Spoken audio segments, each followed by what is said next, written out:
Adolf Hitler acreditava que possuía qualidades sobre-humanas.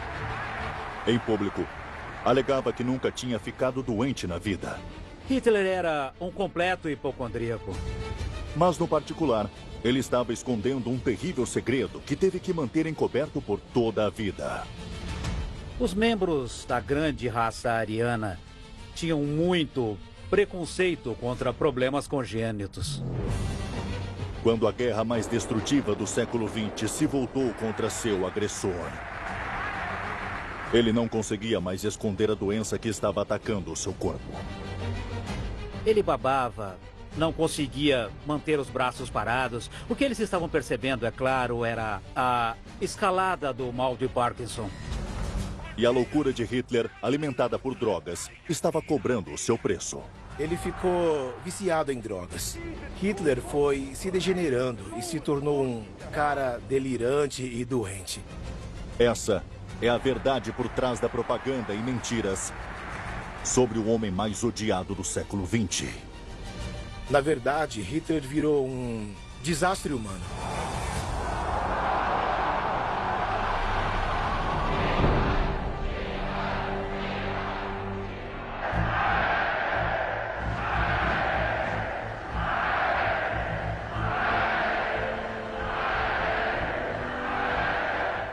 Adolf Hitler já foi descrito como uma figura grotesca, de peito oco, com pernas finas e compridas, ombros estreitos, carne flácida e dentes marrons e podres, viciado em drogas, louco e delirante.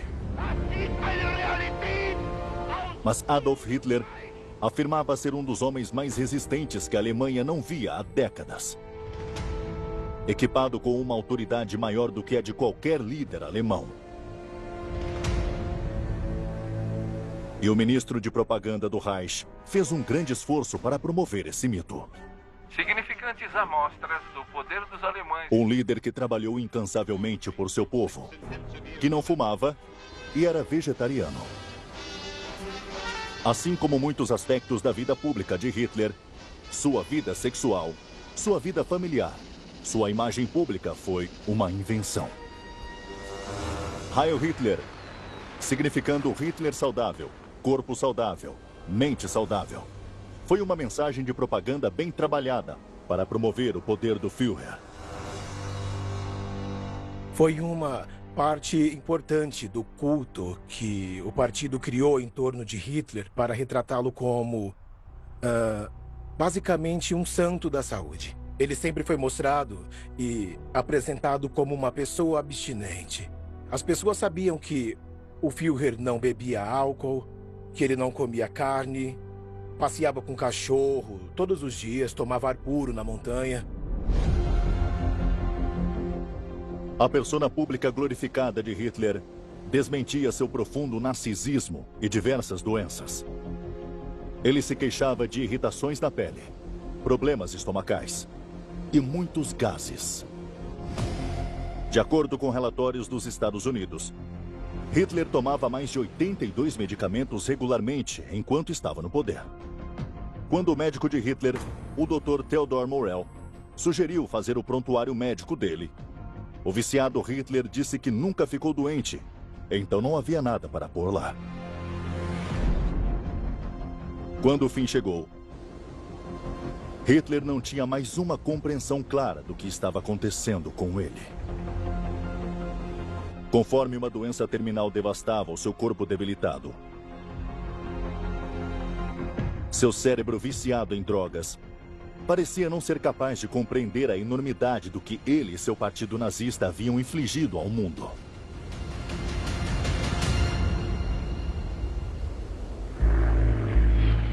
Em 30 de abril de 1945, quando as forças aliadas convergiram para as cidades alemãs, em um bunker sob a chancelaria em Berlim, Hitler tirou a própria vida. Dias depois, fragmentos do corpo de Hitler foram recuperados pelo Exército Vermelho. Desde a morte de Hitler, muito dinheiro foi gasto nas análises forenses do que resta de Hitler. A análise forense dos restos do crânio de Hitler, notas médicas e relatos pessoais podem ajudar a explicar a maldade de Adolf Hitler.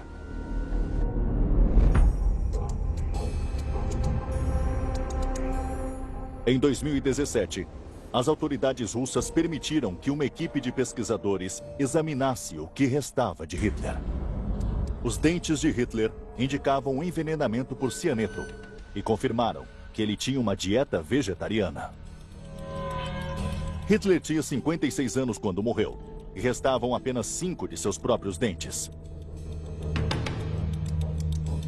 Ao longo dos anos, historiadores e pesquisadores analisaram a saúde mental de Hitler. O exame da saúde física de Hitler se baseia em relatos de seu círculo íntimo, seus médicos, bem como nos fragmentos de seu corpo queimado. Além da descoberta de dentes podres, Hitler pode ter sido predestinado a uma saúde ruim. A pátria ancestral de Hitler ficava na Baixa Áustria. Nessa região isolada, casamentos consanguíneos eram comuns entre os camponeses e suas famílias. Os pais de Hitler eram primos de segundo grau. Então ele veio de uma genética que pode ter sido enfraquecida por séculos de consanguinidade. Com certeza, isso foi decisivo na vida da mãe dele, Clara. Os primeiros 3 filhos dela não sobreviveram à infância. Então foi um grande alívio quando, em 20 de abril de 1889, o recém-nascido Adolf sobreviveu. Clara adorava Adolf. Eles formaram um vínculo muito próximo.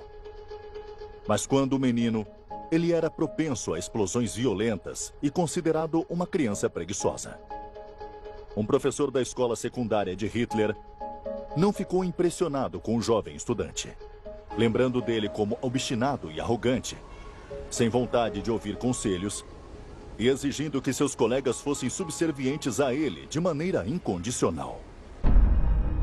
Eu acho que isso era característico de Hitler desde muito cedo e exemplificava o fato de que ele era totalmente egocêntrico, totalmente obsessivo, incapaz de aceitar qualquer opinião que pudesse discordar da dele. E ele reagia na mesma moeda. Em casa, o pai de Adolf Hitler, Alois, um funcionário da alfândega alcoólatra, era abusivo e violento. Ele explodia de raiva e atacava o seu filho e, às vezes, sua esposa Clara. Hitler aprendeu a ficar em silêncio durante as surras e disse à mãe certa vez que ele não falou nada, apesar de ter sido chicoteado 32 vezes. Então, se analisarmos a casa em que Hitler cresceu, era, de fato, o modelo clássico de uma casa disfuncional. Primeiro, ele tinha uma mãe muito amorosa. Segundo, ele tinha um homem distante, rígido e punitivo como pai. Bom, esse é o mesmo tipo de cenário que nós temos com muitos serial killers. Eles têm um relacionamento mais forte com sua mãe e um relacionamento muito mais distante com seus pais. Em 3 de janeiro de 1903, Alois Hitler morreu de ataque cardíaco tomando uma cerveja matinal, quando Hitler tinha apenas 14 anos. 4 anos depois, a mãe de Hitler, Clara, morreu após uma longa e dolorosa batalha contra o câncer de mama. Hitler ficou devastado. Ele idolatrava a mãe e lutou para lidar com a morte dela. A mãe dele teve câncer quando ele tinha 17 anos e ele ficou totalmente devastado. Edward Bloch, o médico judeu da família, disse que nunca viu ninguém tão devastado em um funeral quanto Hitler ficou quando a mãe morreu. Com ambos os pais mortos, Hitler juntou-se ao seu amigo de infância, August Kubitschek, em Viena. O sonho de Hitler era ser artista. Ele se candidatou à Academia de Belas Artes, mas foi rejeitado 2 vezes. As rejeições devastaram Hitler. Com pouquíssimo dinheiro e morando em um albergue masculino, Kubitschek observou a saúde mental de Hitler se deteriorar. Ele podia cuspir uma série de ódios, criticando todos que não o entendiam ou o apreciavam.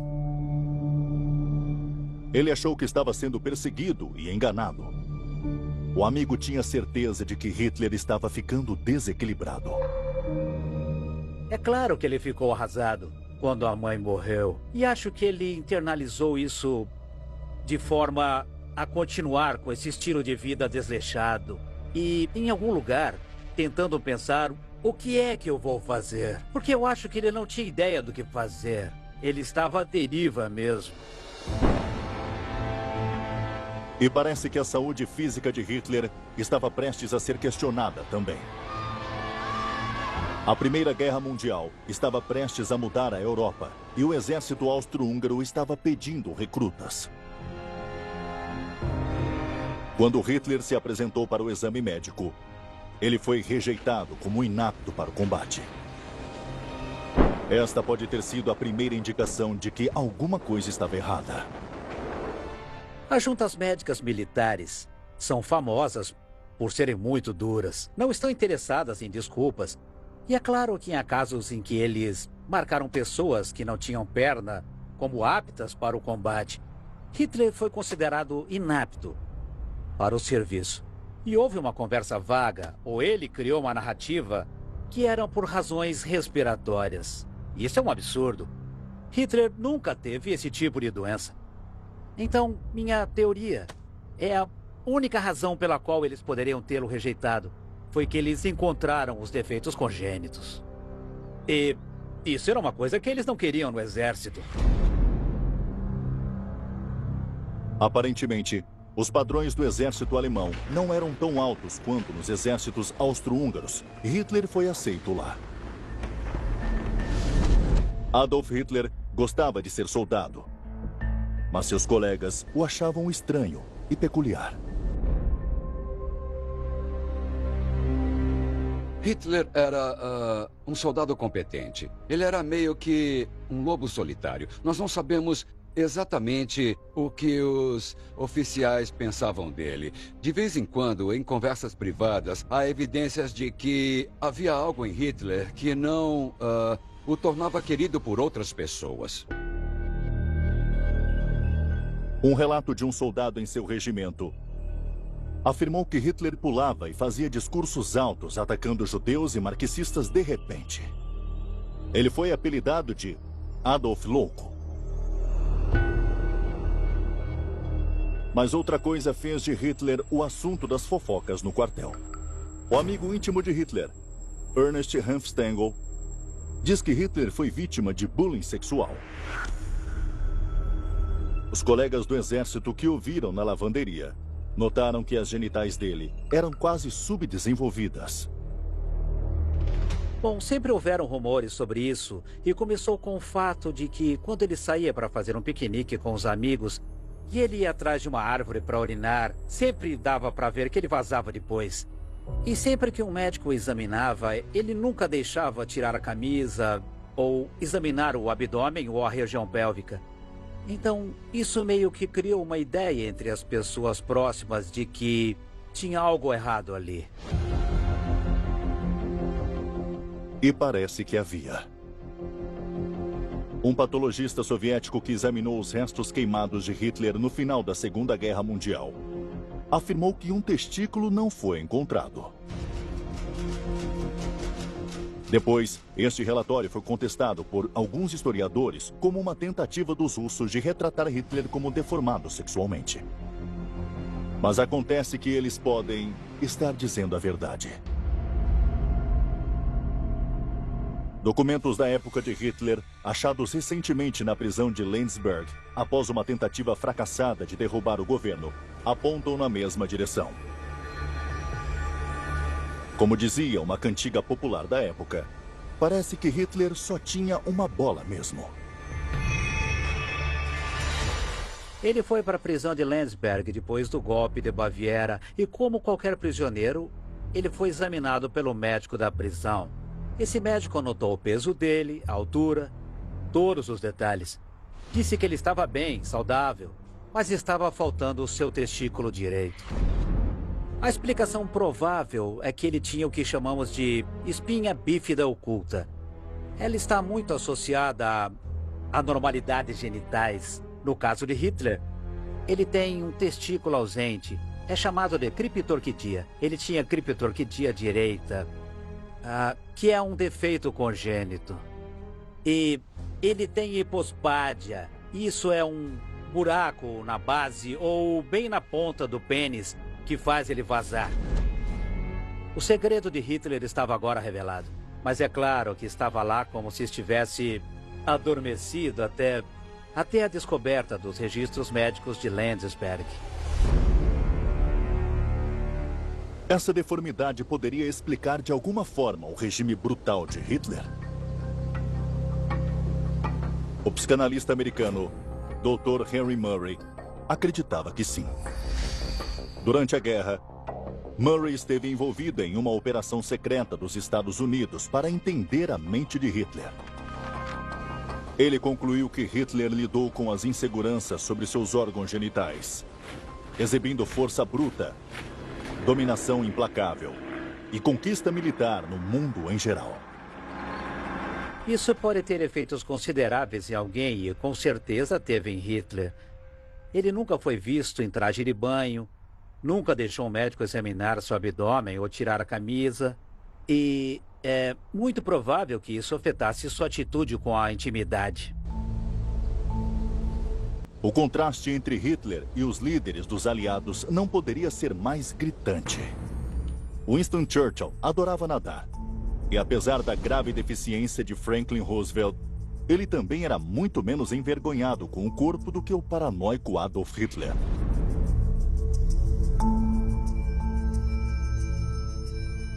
Mas o maior problema está nas atitudes raciais de Hitler. Os membros da grande raça ariana tinham muito preconceito contra problemas congênitos, porque isso era carregado pelos chamados outros, judeus, ciganos, ladrões, homossexuais. Então isso era uma forte contradição com o que ele divulgava publicamente e deve ter levado a muita hesitação e maquinação dele. O soldado Hitler foi ferido 2 vezes em combate. Na Batalha de Somme, em 1916, quando um projétil explodiu ferindo sua coxa esquerda.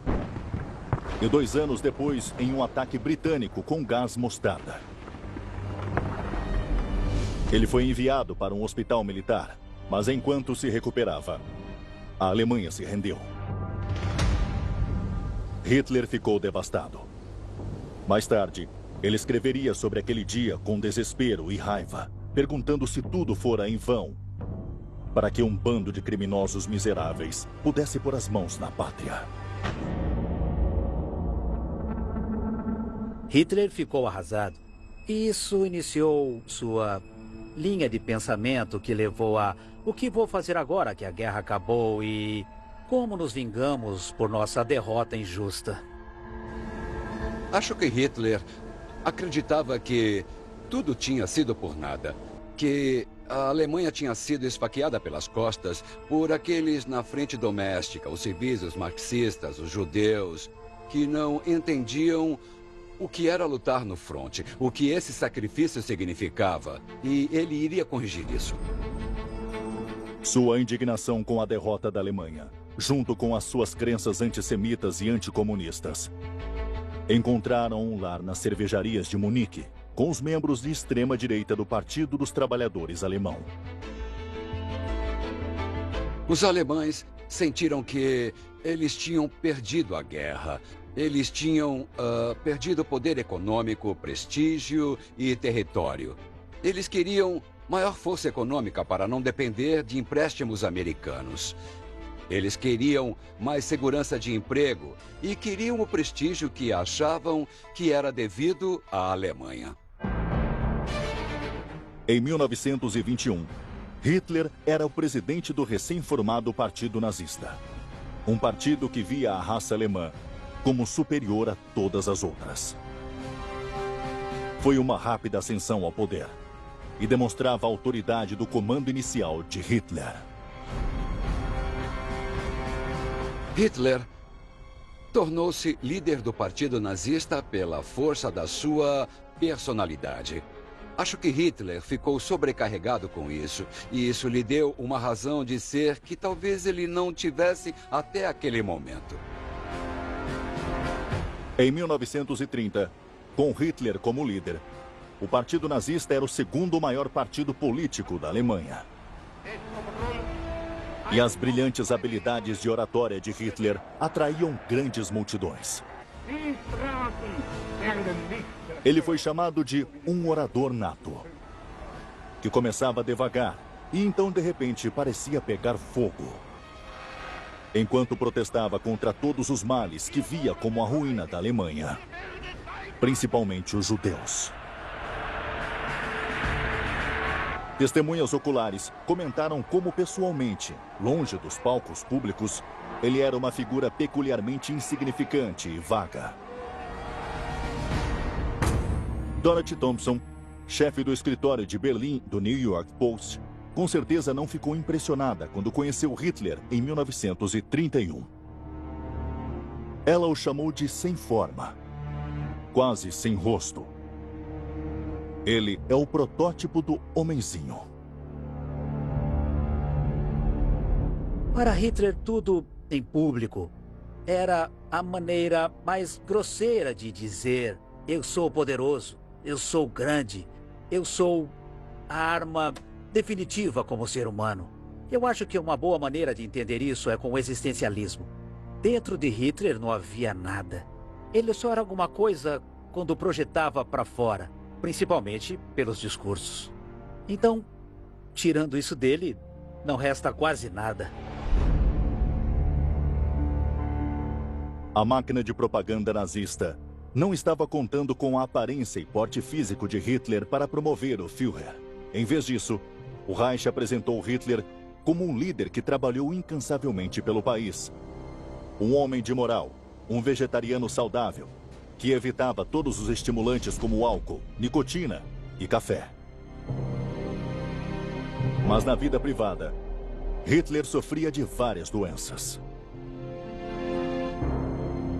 Primeiro, Hitler era um completo hipocondríaco. Não há dúvida sobre isso. Quando Hitler virou chanceler, ele desenvolveu vários probleminhas. Erupções cutâneas, problemas intestinais. Lembrando que ele foi o grande farsante da história. Dores de cabeça, esse tipo de coisas. Muito disso veio do que você poderia chamar de estresse, provavelmente a dieta. Esse tipo de coisa. Nenhum tratamento parecia dar algum alívio a Hitler. Mas tudo isso mudou em 1936, quando ele conheceu o Dr. Theodor Morell, o homem que colocaria Hitler no caminho da destruição certa. Hitler e Morell se encontraram pela primeira vez em Munique, isso em 1936, por um amigo em comum. Ele se chamava Hoffmann, era fotógrafo de Hitler. Hitler disse a Morell que estava sofrendo de dor no estômago e que os médicos dele não conseguiam curá-lo. E aí Morell ofereceu uma maneira pouco ortodoxa de tratá-lo. De acordo com Morell, os problemas estomacais de Hitler foram causados por uma exaustão completa do sistema intestinal. Ele prescreveu um tratamento de vitaminas e probióticos e Hitler se sentiu melhor imediatamente. Esse foi o início do relacionamento de Hitler e do Dr. Morell. E duraria até alguns dias antes do suicídio de Hitler, 9 anos depois. Hitler agora confiava em Morell. Ele não vai a lugar nenhum, não faz nada sem Morell. O que Hitler não sabia é que Morell, entre outras coisas, lhe deu uma mistura de iogurte com os organismos retirados do intestino de um camponês búlgaro.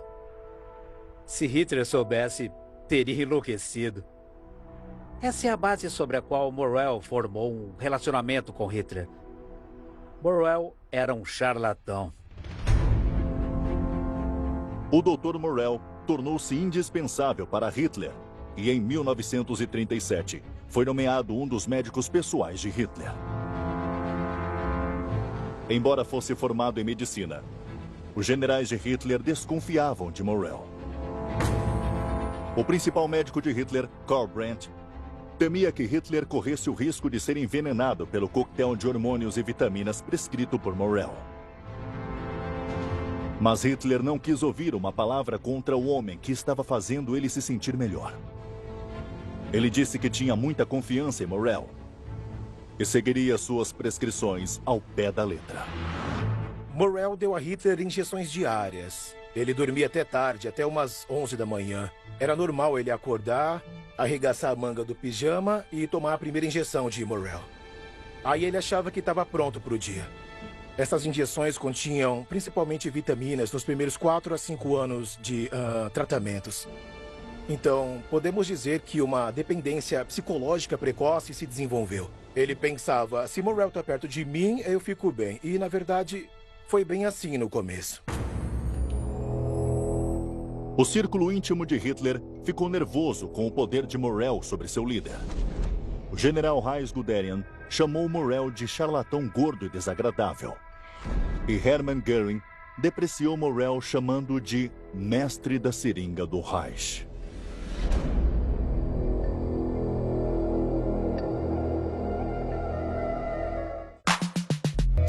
Em 1943, com a maré da guerra voltando-se contra ele, a saúde de Hitler estava em declínio. Além de cólicas estomacais, o Führer também sofria de dores de cabeça, visão dupla, tontura e zumbido. A secretária de Hitler, Trude Younger, relatou que Hitler se tornou muito dependente de Morrell. Ela alegou que o médico aparecia pessoalmente todos os dias para administrar a habitual injeção milagrosa. E elas começaram a conter algumas substâncias muito alarmantes. Morrell estava dando mais de 90 medicamentos diferentes. Cerca de dúzia deles eram drogas bem pesadas. A droga favorita de Hitler era o Eucadol, que é uma droga feita de opioides, que está no mercado ainda hoje como oxicodona. Na verdade, ela criou as crises de opioides na América e em outros países. E Hitler estava recebendo essa oxicodona, esse Eucadol, intravenosamente em doses muito altas. Então, o efeito era muito forte. Um efeito muito mais forte do que o viciado comum tem quando ele injeta heroína, por exemplo.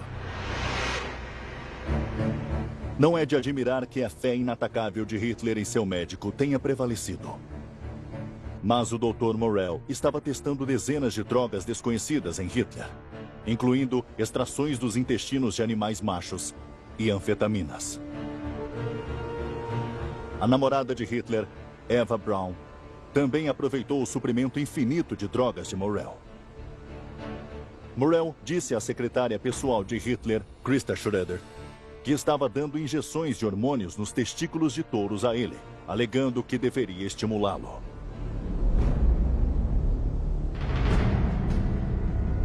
Com tantas drogas no sistema, era óbvio que a libido fraca de Hitler era um problema. O ministro do armamento de Hitler, Albert Speer, questionou os métodos e a influência do Dr. Morrell no Führer. Ele comentou que as injeções tinham que ser dadas com cada vez mais frequência. Hitler estava sob o feitiço de Morrell e totalmente convencido do gênio de seu médico particular, e proibiu a crítica ao homem. O que Speer estava descrevendo era um relacionamento clássico entre um viciado e seu traficante.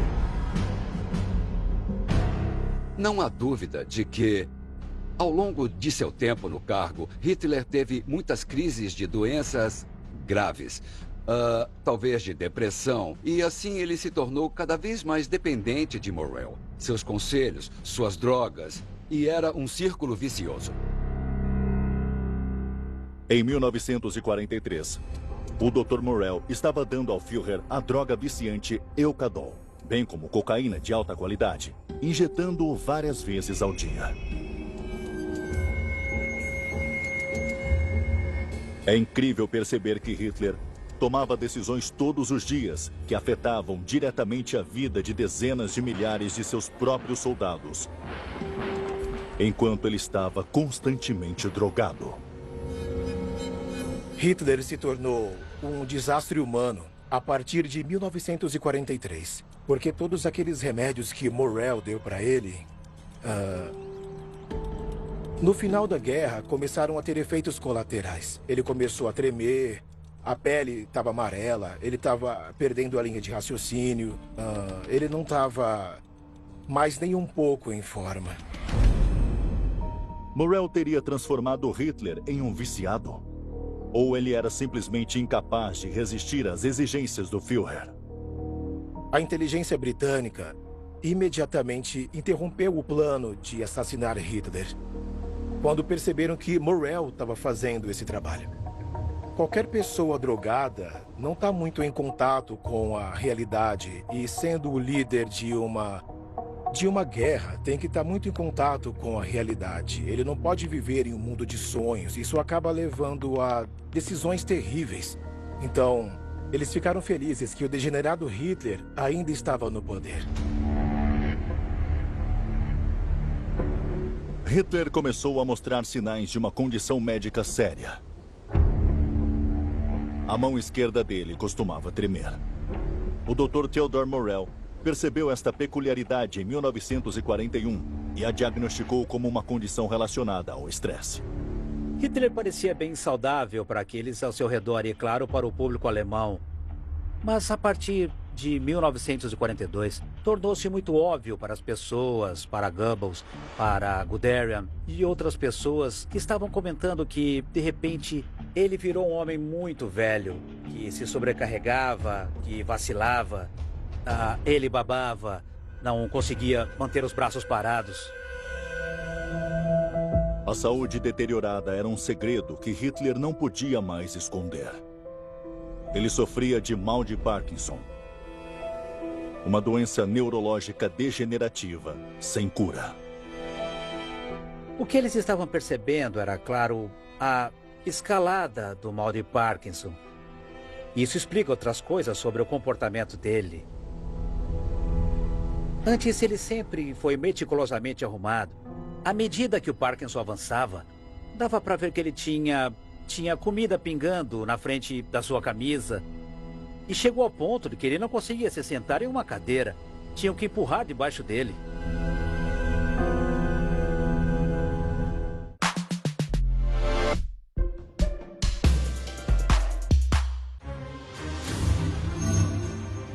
Depois de uma longa busca por mar e terra, um grupo de especialistas está disposto a recuperar os tesouros perdidos que marcaram a história.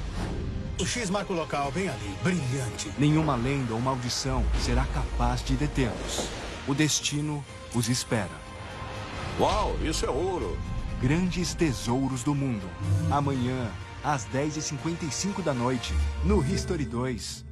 Minha vida foi feita de dedicação e escolhas. Não foi fácil ser campeão pelo meu país, mas eu decidi lutar e vencer. E eu posso afirmar que um lance certo pode mudar a sua vida. É como fazer um consórcio em Bracon.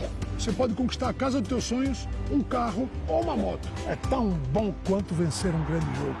Faça um consórcio em Bracon. É sempre o melhor lance. Consórcio em Bracon. Acesse o site e simule agora. A Favela é perfeita pra você que é caseiro, pra você que vive com seu pet, pra você que é do mundo dos games, é pra você que vive na praia e quer estar mais confortável. Sim, a Favela é pra todo mundo. Você conhece a Favela? É a faculdade que mais cresce nesse país. A faculdade que veio do interior para todo o Brasil, porque a gente se importa com quem precisa de educação. Entre no nosso site, unifavene.com.br. Veja o tanto de opção boa que tem para sua vida. Tá esperando o quê? Conectado.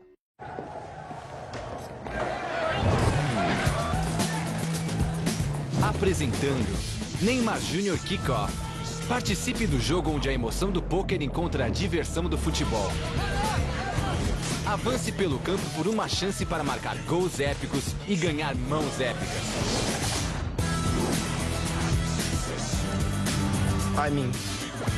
Neymar Jr. Kickoff, exclusivamente no PokerStars.net.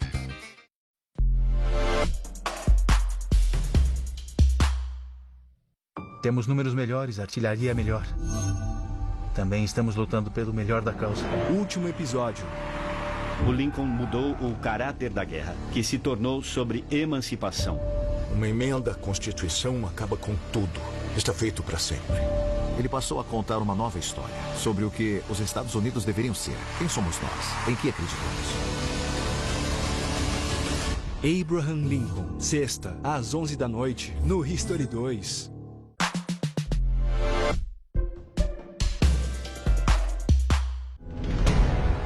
Será que o mal de Parkinson de Hitler afetou suas habilidades de tomada de decisão e influenciou o resultado da guerra?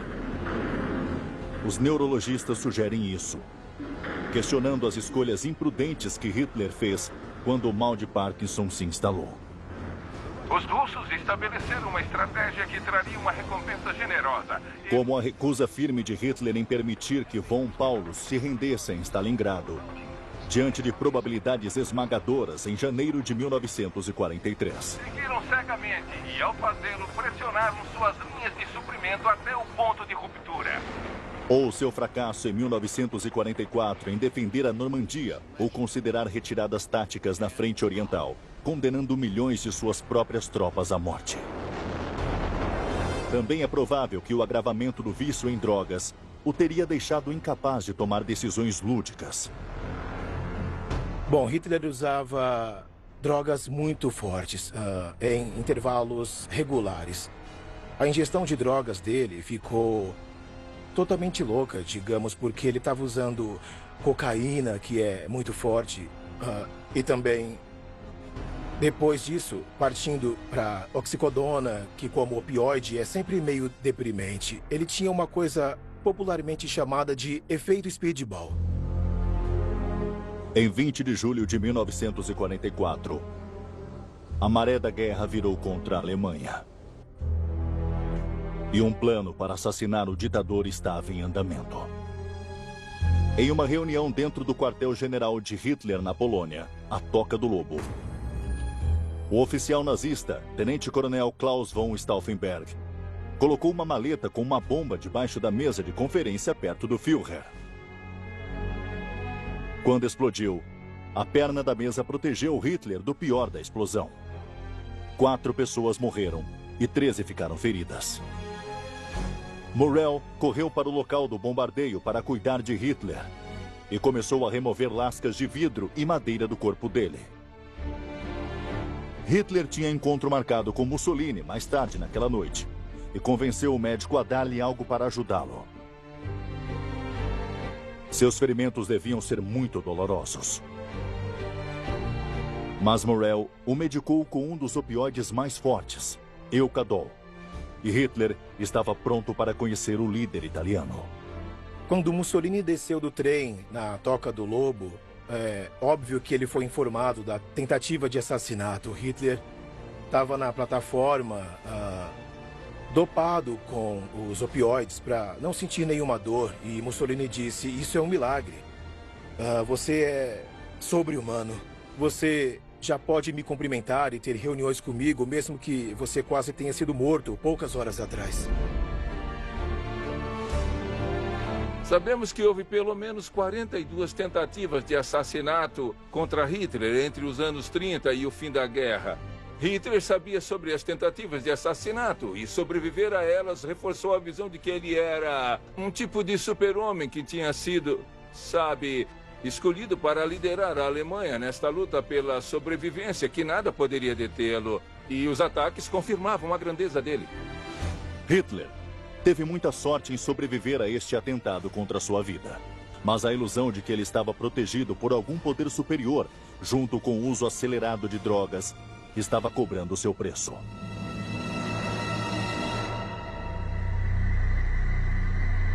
A capacidade de Hitler estava falhando em todas as frentes. A Alemanha estava perdendo a guerra. Mais de um mês antes da tentativa de assassinato, 150 mil soldados aliados invadiram as praias da Normandia, esmagando o exército alemão. 6 meses depois, o Exército Vermelho encontrou sua primeira prova horrível da verdadeira natureza dos excessos nazistas, ao libertar o campo de concentração de Auschwitz. Ao mesmo tempo, os americanos lançaram a Operação Cobra, uma ofensiva surpresa e um marco fundamental na libertação da França e da Alemanha. Apesar dessas pesadas perdas militares, Hitler estava obcecado em buscar vingança pela tentativa de assassinato.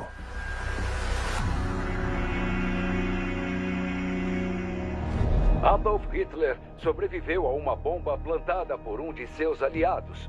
Em seu estado paranoico, ele disse a seus generais que exterminaria este ninho de víboras de uma vez por todas. E ele o fez. Estima-se que quase 5.000 alemães foram executados depois da tentativa de assassinato de Hitler em julho. Os oficiais responsáveis foram pendurados com fios de piano em ganchos de carne. As execuções foram filmadas e depois mostradas a membros sêniores dos nazistas e das Forças Armadas.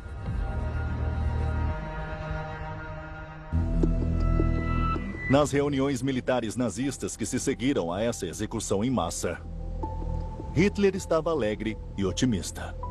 Parecia que ele ainda acreditava que a Alemanha seria vitoriosa.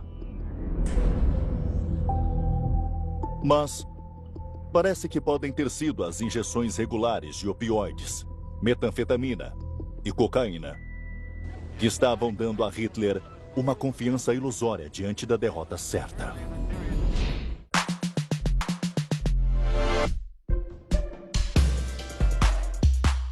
E depois da tentativa de assassinato, o uso de drogas do Hitler disparou. Ele usou drogas feitas de opioides todos os dias. E para aumentar seu moral, ele usou muita cocaína, mais de 50 vezes, desde o início de agosto até setembro de 44. Então, depois da tentativa de assassinato, não houve nenhum dia sóbrio para o chamado Führer. E um novo aliado veio em auxílio das forças soviéticas. Na primavera de 1945, o Exército Vermelho estava se aproximando de Berlim.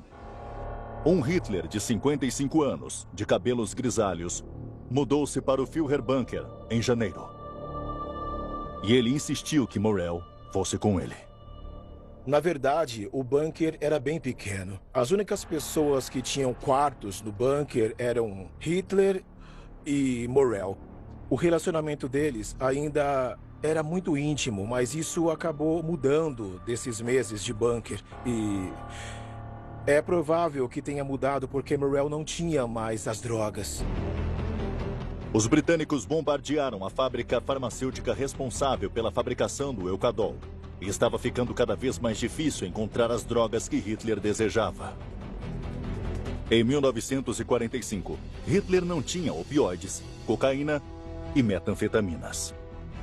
Tem uma nota no diário de Morrell, onde ele escreve que 2 de seus ajudantes estão andando de motocicletas pela Berlim bombardeada, de farmácia em farmácia, tentando encontrar as drogas para Hitler, mas até as farmácias não tinham mais drogas. Hitler estaria doente e sofrendo graves abstinências de drogas. Ele se tornou um viciado em drogas e não tinha mais as drogas que precisava. Esse foi um problema físico real que acabou levando a terríveis sintomas de abstinência. Hitler foi se degenerando e se tornou um cara delirante, totalmente doente, que, estava sempre com dor o tempo todo e ele simplesmente não funcionava mais. Poucos dias antes de Hitler morrer, ele disse a Morrell para deixar o bunker. Um erro que um traficante nunca deve cometer é tornar seu cliente dependente de uma substância e, de repente, não conseguir fornecer a substância. Hitler demitiu Morrell no final de abril de 45. Ele disse a Morrell: saia do meu bunker, eu não quero ver mais você. Você está me transformando num viciado. Hitler pareceu perceber naquele momento o que realmente estava acontecendo com ele. No dia 20 de abril, Morrell deixou o bunker, levando um dos últimos aviões de uma Berlim totalmente destruída.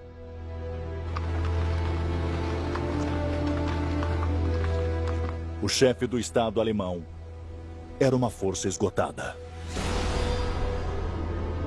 Podemos ver naquelas semanas, no bunker, como ele se autodestrói. Ele se torna muito agressivo contra todos ao seu redor e começa também a se destruir ao se tornar autoabusivo, cutucando a própria pele com uma pinça. Ele se torna uma pessoa horrível, muito infeliz e doentia. Talvez fosse o verdadeiro Hitler que sempre foi, agora só está aparecendo. Em 28 de abril de 1945, Hitler se casou com Eva Braun no bunker. 2 dias depois, Eva tirou a própria vida ao engolir uma pílula de cianeto, e Hitler estava bem ao lado dela. Ele queria ter certeza de que seria bem-sucedido em sua própria morte.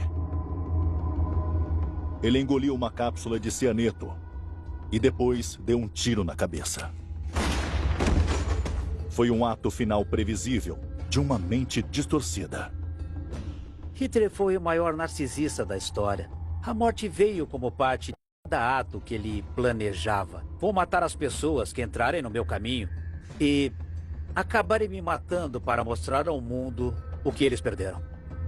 É outra indicação de sua total autoconfiança de que o mundo deve vir até mim. Do contrário, eu vou. Und in diesen 13 Jahren haben sie auf allen Gebieten jammervoll versagt. 75 anos após sua morte, a saúde de Hitler ainda é examinada. Fragmentos de seu corpo carbonizado foram estudados e reestudados por cientistas, na esperança de que possam encontrar uma porta de entrada para a compreensão da força destrutiva de Hitler. Patologistas, usando técnicas pioneiras de criação de perfis, tentaram entender a intensidade de Hitler. Geneticistas examinaram a herança de Hitler em busca de pistas sobre a sua perversidade. Médicos se debruçaram sobre os registros médicos de Hitler. Alguns esclareceram sua saúde, mas não são uma janela para sua mente. Podemos nunca ter as ferramentas para entender a maldade de Hitler. Mas o que Hitler confirma é que o mal pode existir na humanidade.